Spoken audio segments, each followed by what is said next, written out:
Welcome to the Business Spotlight Podcast. My name is David Beeson. I am your host for today's conversation, and my guest today is Chase Dupuis, founder and CEO of Trafcon Services.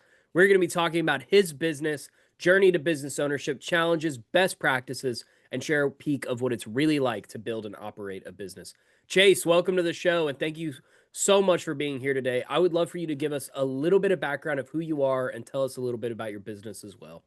Yeah, of course. Thank you. Thanks for having me. So my name is Chase. I'm the founder of Trafcon Services. We've been in business. I've been doing this work for about 10 years now. Trafcon specifically for 4-ish years.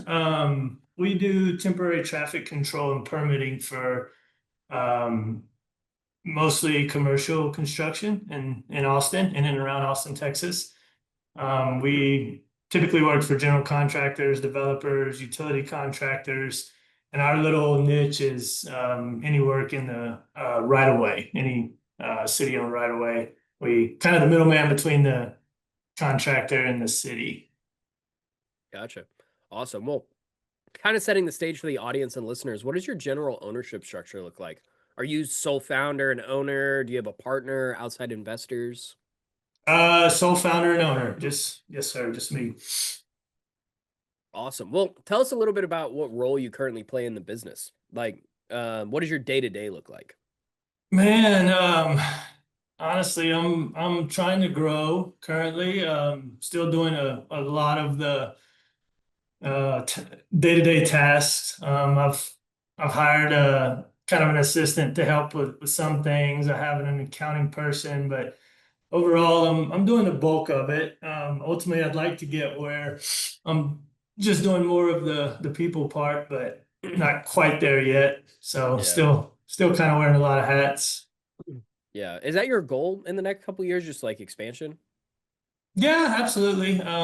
Would like to grow, free up a little more time, maybe get into some other things, just two kids, 6 and 3. So, we're busy with that. And ultimately I'd like to scale up a little bit and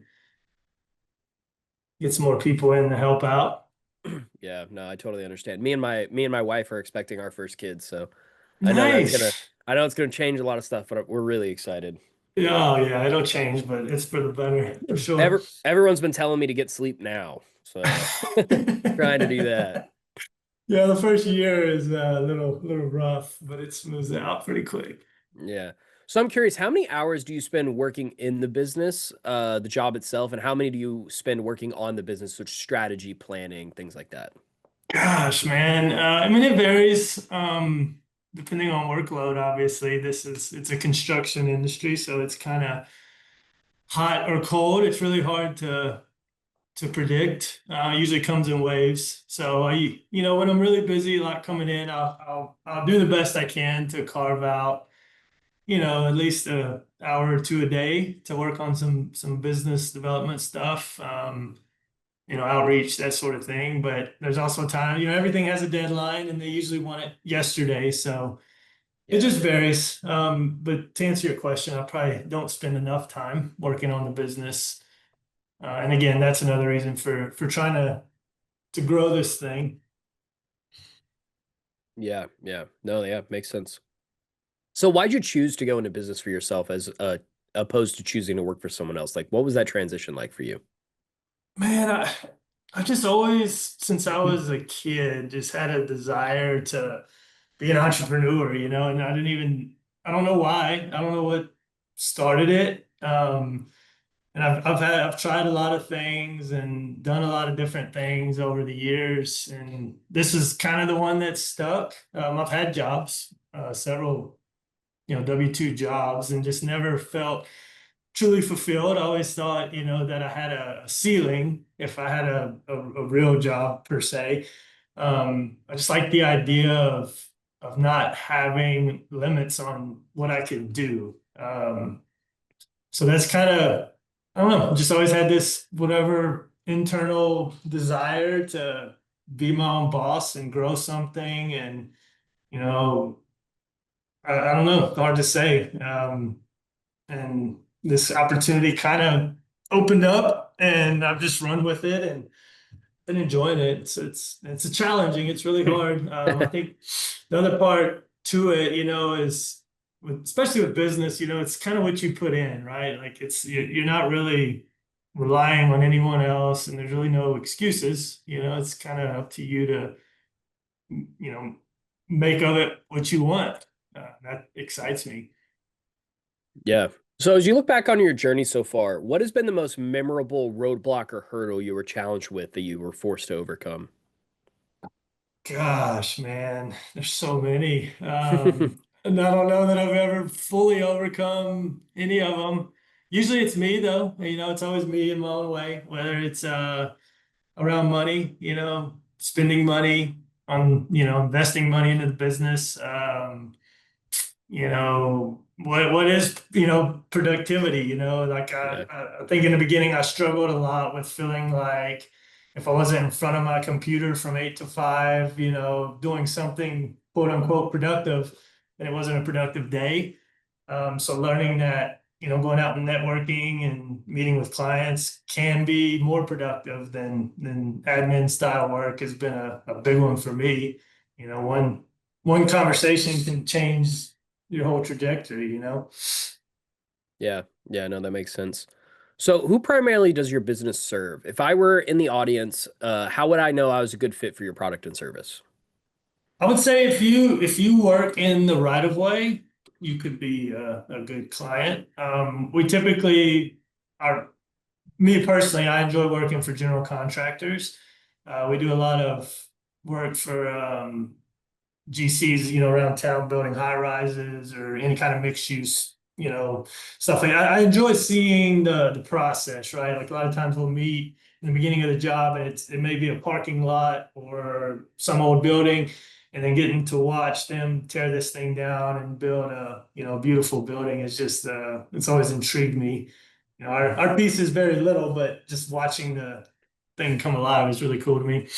Yeah, no, makes sense. So, um, how do you compete and compare with your competitors? Yeah, so in this space in the city of Austin specifically, we kind of have it's kind of a niche, spot we're in. The city of Austin requires these traffic control plans be signed and sealed by a PE, and I'm not a PE. So what I do is kind of work with a couple different PEs in town and help with the traffic control piece. So, most PEs are not going to go to school to do traffic control, permitting type stuff. So it's not really in their wheelhouse. It's not why they set out to be an engineer. So anyway, a lot of the folks that are doing what we do are engineering firms, and they don't have, traffic control specialists on their team. So if they do it, it's kind of maybe as a courtesy to their client, it's not really what they're, trying to do. So I feel like we have a, upper hand there, just being a little more, hands-on and experts in that space. Yeah, yeah. Well, I'm going to kind of transition this over a little bit into marketing. So, I personally have a digital marketing background. I went to school for marketing and TV and film production. So, I kind of smashed the two together. So, I'm always curious what successful businesses are doing. What percentage of your monthly sales typically is invested back into your marketing budget? Man, currently not a whole lot. One of my favorite sayings is, what got you here won't get you there. Kind of experiencing a lot of that right now. The growth of experience mostly has been word of mouth, just networking, that sort of thing. And as I'm learning, there's only so far you can go with that, and then you start wanting to grow faster than you're organically growing. Um, yeah, marketing is a big thing, and I currently not a whole lot, but it is something we're looking at and trying to build in. Um, yeah, that answers your question. Yeah. Have you thought about trying to get more into like social media to do some more like organic type of outreach?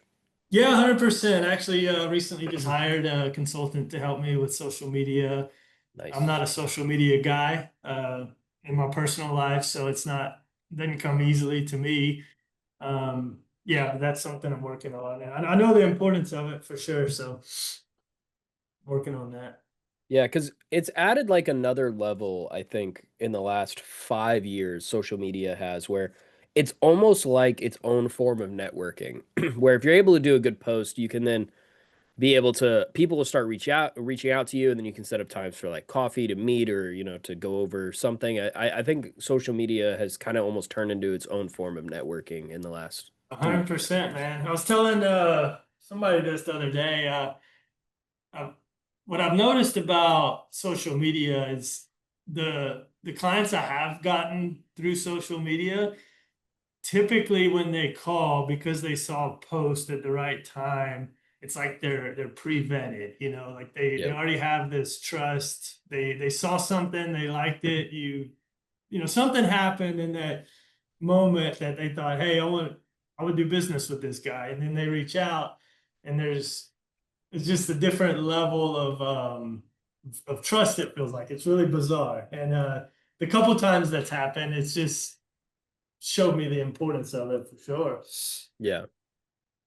Um, so what approach have you taken to track your leads? Do you have like a CRM you prefer or anything like that? To attract leads. Yeah, tracking your leads. Yeah, I use a CRM for sure. No real tried and true method, to be honest with you.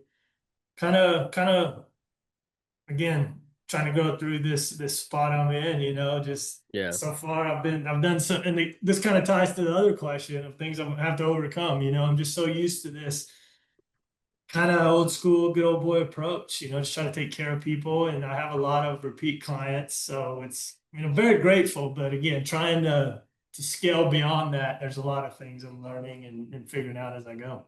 Yeah, no, makes sense. So I know you mentioned that you had a couple of team members already and that you're hoping to be able to hire more people. So I'm curious, how would you describe your leadership style in business? Has it changed over the years? Yeah, I would say so. I think my goal has always been to be very flexible. That I try to treat people I work with, the way I would want to be treated. I know that people have a life, and I try to respect that.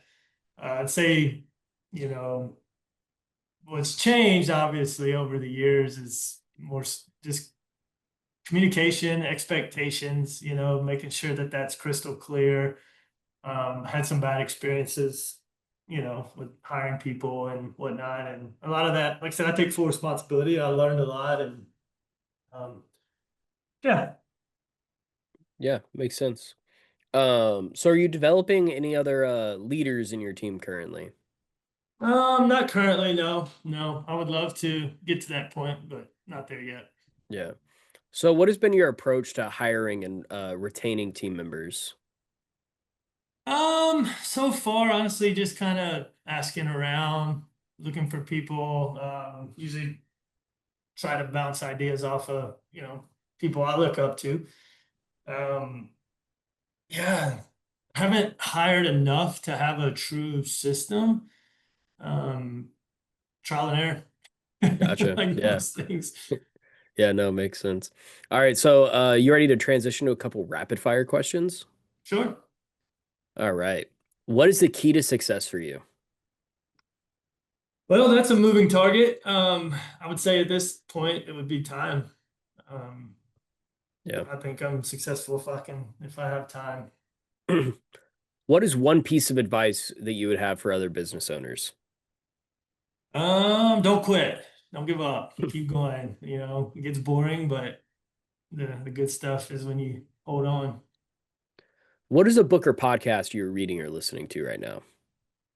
Currently I'm reading a book, The Goal, um, older book, pretty good. Podcasts, I was obviously listen to a lot of those. Probably favorite is Ed Milet, Joe Rogan, you know, kind of mainstream stuff. Yeah, yeah, I listen to a lot of Joe Rogan as well.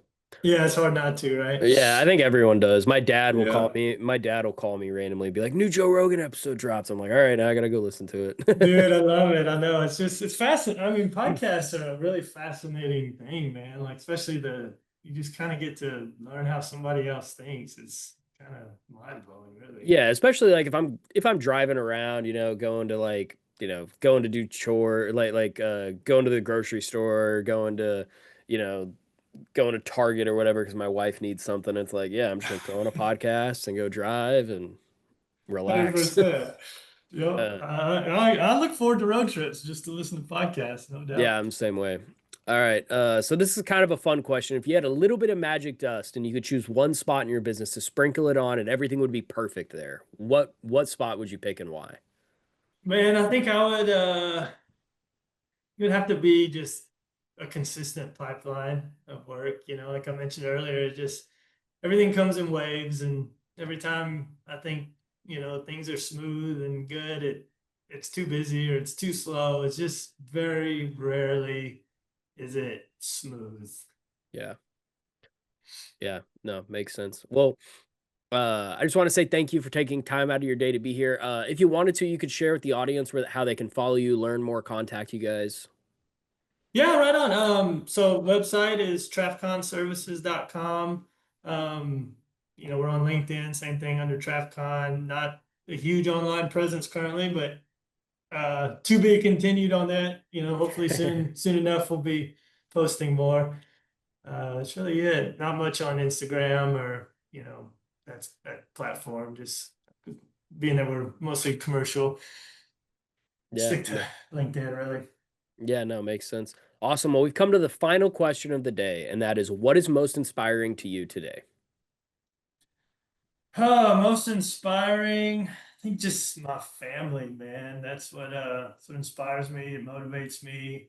Um, yeah, it's might be kind of a lame answer there, but that's all I No, got. no, family's never lame, man.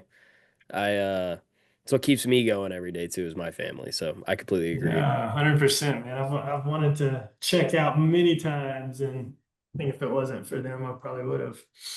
Yeah. Well, this was a great conversation. I really enjoyed getting to hear your story. So thank you. Thank you for sharing. Also, I just want to encourage all of you watching to save this show and come back and watch it again because Chase really did have some great insights for business. Also, don't forget to like and subscribe to our channel so that way you get notifications every time a new episode drops, just like this one. Thank you to everyone who joined us today, and a special thanks to you, Chase, for being with us. We really appreciate it. Yes, sir. Thank you. I will see you all in the next episode.